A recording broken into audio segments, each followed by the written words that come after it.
Assalamualaikum guys, kita jumpa kerang laut guys.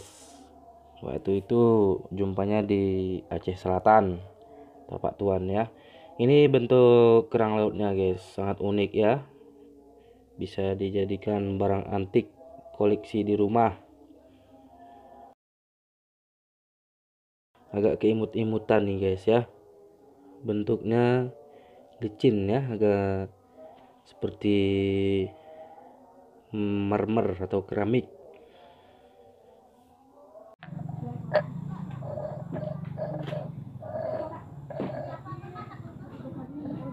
Oh, kerang apa itu, bro? Ini namanya kerang laut, bro.